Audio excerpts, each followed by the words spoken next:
Hello guys, welcome back to my new channel video name is Dilip Byapari.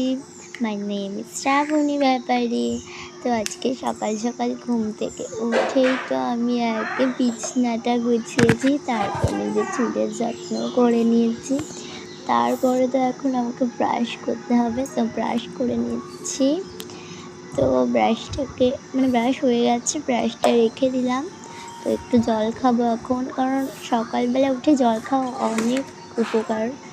তো আমি কিন্তু ঘুম থেকে উঠেই আগে জল খাই বাসি মুখে, আর তারপরেও আর একবার খাই, কারণ জল খাওয়া অনেক ইম্পর্টেন্ট। গরমকালে হোক শীতকালে হোক, শীতকালে একটু গরম গরম জল খাওয়া ভালো, আর গরমকালে বলছি না যে ঠান্ডা জল খাওয়া ভালো, নর্মাল জলটাই খাওয়া উচিত। সবসময় খেলে না গলা বসে যাবে। তো আমি জল খেয়ে নিয়েছি অনেকটা, কারণ আগে পরে খেলে না একটু জলটা বেশি খাওয়া হয়ে গেছে। তো এবার তো কিছু খেতে হবে নাকি, খিদেও পেয়ে গেছে। তো তার জন্য দেখি এখন কি রান্না হয়েছে, কী বানিয়েছে আমার মা। যা দেখলাম দুধ চা বানিয়েছে আমার মা, তো সেই দুধ চাটাই এখন আমি খাবো। আর দুধ চায়ের ভিতরে হচ্ছে বিস্কিট ভিজানো।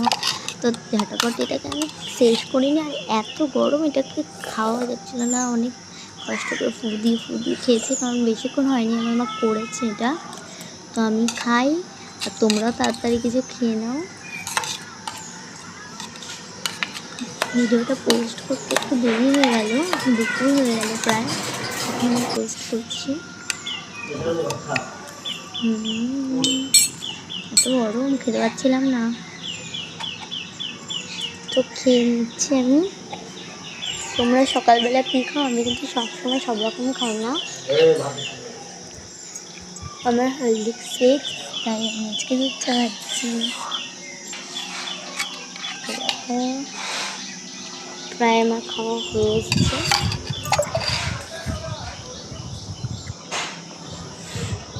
এত গরম যে আমার মুখের অবস্থা দেখে আমি খেতে পারছি না। ওই গরম চাটা ফুটি খেলেও হচ্ছে না এটা।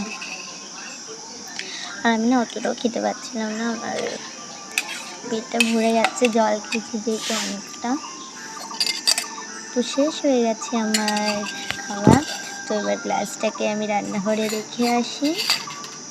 তো আমাদের রান্নাঘরটাও তোমাদের দেখাবো, শেয়ার করব।